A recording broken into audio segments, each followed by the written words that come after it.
It's easy to look at stuff like this and say it's kind of like medicine, and so it would be kind of regulated like medicine, tracked and vetted by our government's health agency, like medicine is. But medicine goes through a very different process, a super lengthy process with tons of studies and clinical trials, paperwork. It takes years and years, and a lot of drugs aren't ever even approved. They fail this process and never make it onto the shelf. Well, there's something about that I think you should know more about. The thing about the FDA is the FDA is not a full-time a career job.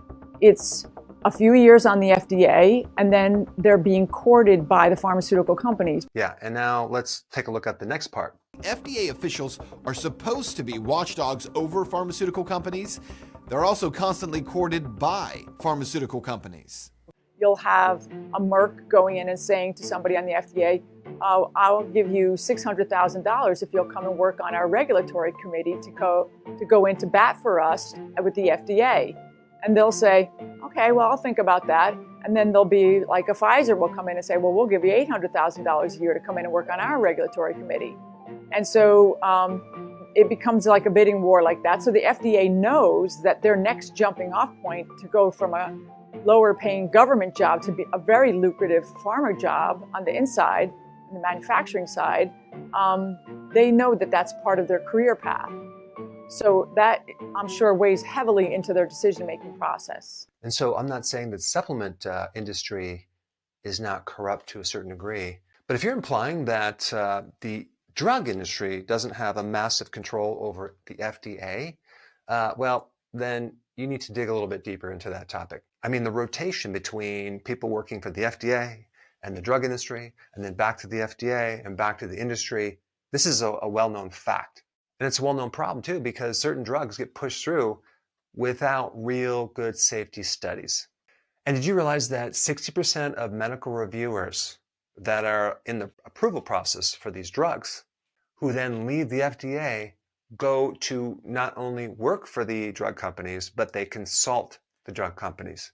Well, here's the problem with the FDA regulating supplements. Because of the ties to drug company, which is the direct competitors, you'd quickly see that a lot of supplements will be off the market. I mean, even when I was in practice for 30 years, I don't remember a lot of people being harmed by supplements.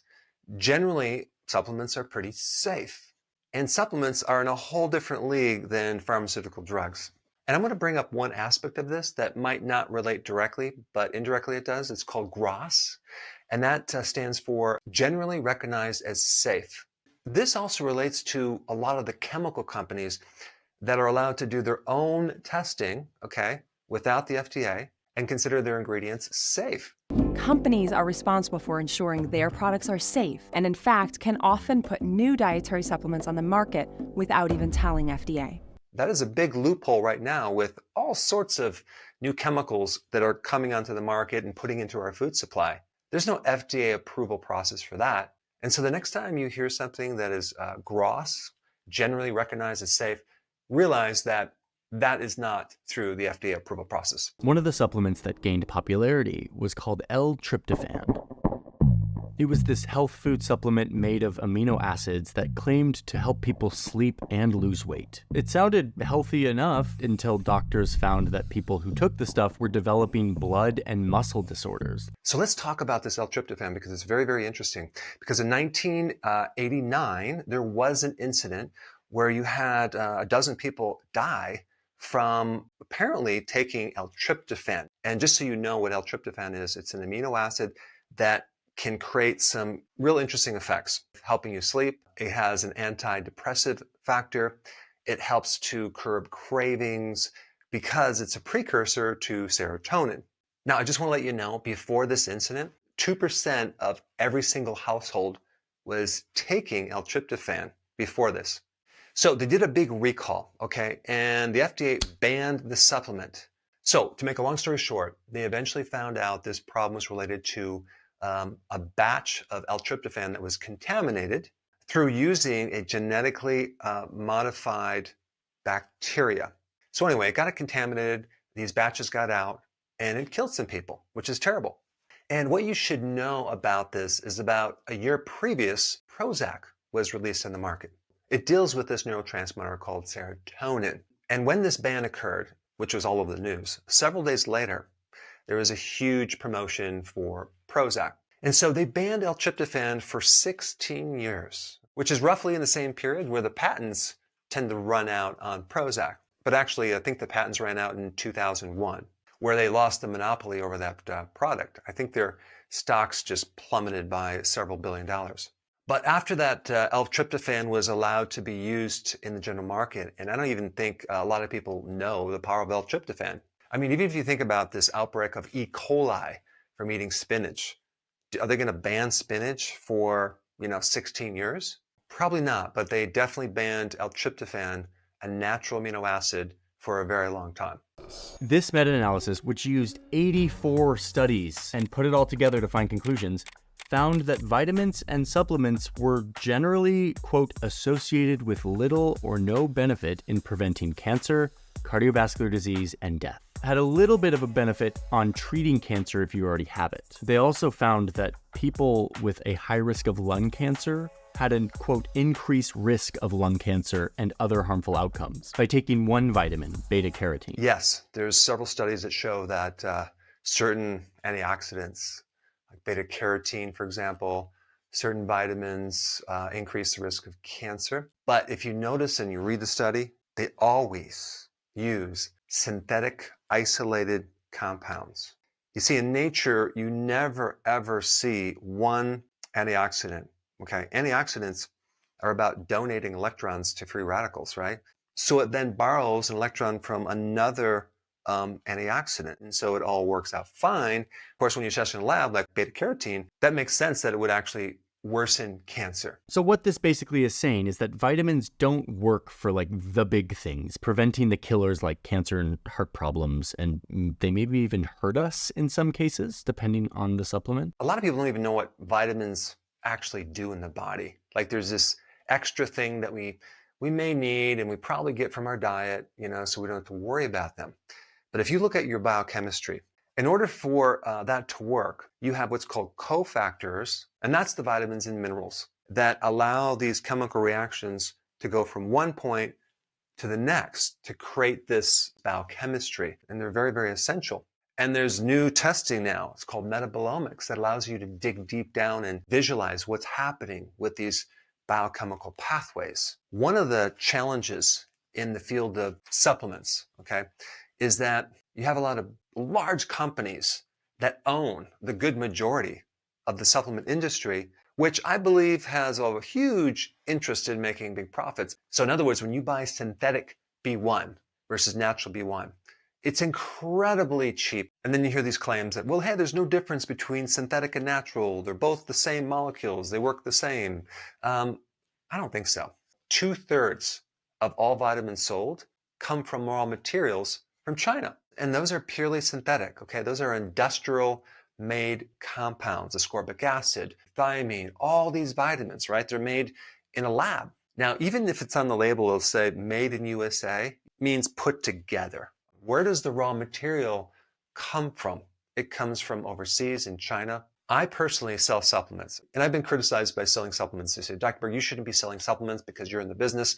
Well, my viewpoint is, would you rather have a drug company selling supplements, a large junk food company selling supplements, a marketer selling supplements, when there's really no individual name behind the brand? I mean, check out these brands and who owns these brands.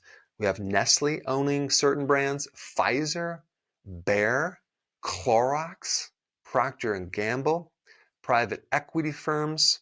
Another pharmaceutical company owns Nature Lab, global investment firm. It's called KKR.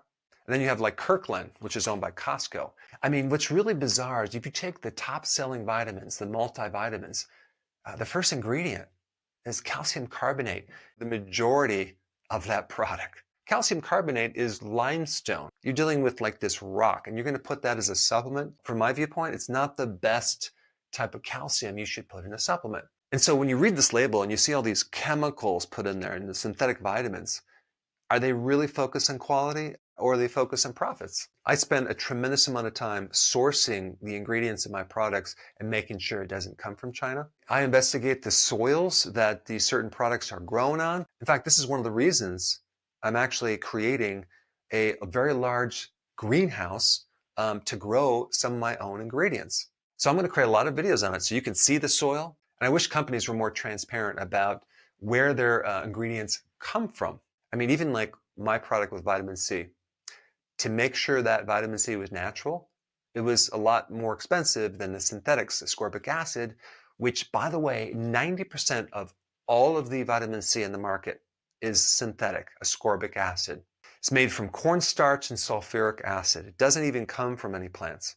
Does our diet actually provide all the vitamins that we need? Some people will say, oh no, don't worry about vitamins. They're not really needed. Well, have you ever looked at the back of a label of a product and looked at some of the nutrients? It'll say it provides 2% of the RDAs for, vitamin A or vitamin B, etc. Did you realize that RDAs are really just average numbers to potentially prevent a deficiency in healthy people? And then you also have the dietary requirement intake. So if our food is grown on crappy soils or even hydroponically where they're just adding in 15 minerals, right? How can someone say that we have enough nutrients? And then you have the factor of genetics. We have genetics that sometimes can interfere with our ability to absorb a vitamin. And that's why when you test vitamin D, for example, they always test the inactive version in the blood. And they might say, oh yeah, you're fine. But what about the conversion that has to happen through your kidney and the liver? Well, and what if you have a problem with the genes? What's the solution?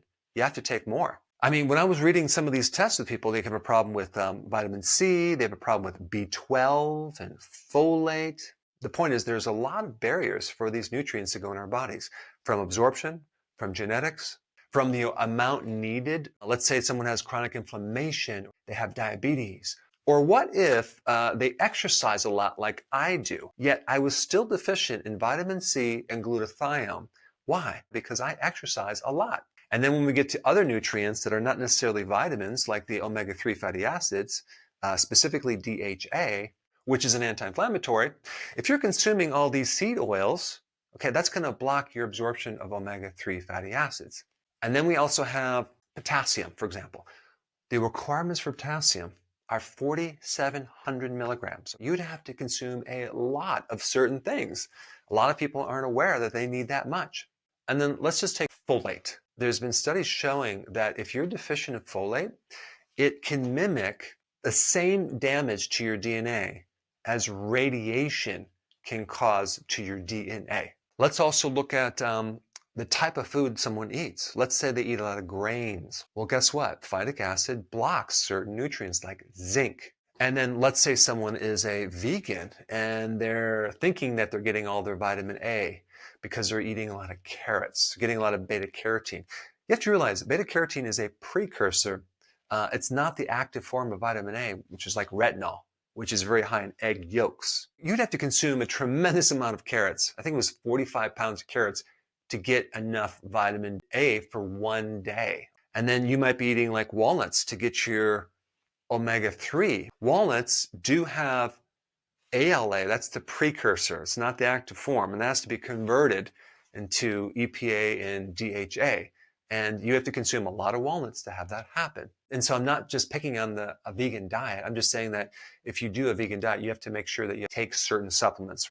And then you have fasting, where you're not eating any food and then you're on one meal a day. Well, maybe you need to take certain supplements because you're not necessarily eating the quantities of food. Now, your body will adapt and it'll be more efficient and your need for certain nutrients will not be as high. So number one, we do need nutrition. Number two, I don't think we're getting enough of the right nutrition. And number three, the supplements that are sold out there sometimes might not give you the right type of vitamins that you need because the source of them are synthetic. But it's not just about vitamins, minerals, trace minerals, amino acids, fatty acids. You also have phytonutrients that I think in the future we're going to find out they create huge benefits for us. When a diabetic consumes more of these phytonutrients, they have less complications. But when I saw this video on vitamins, I wanted to correct a few things, add a few things, because I am actually in this area. I know a lot about it. And yes, there is a lot of corruption going on. There's a lot of hidden sugars in these products, and I've done a video on that. On the hidden maltodextrin, you should check it out. I put it up right here.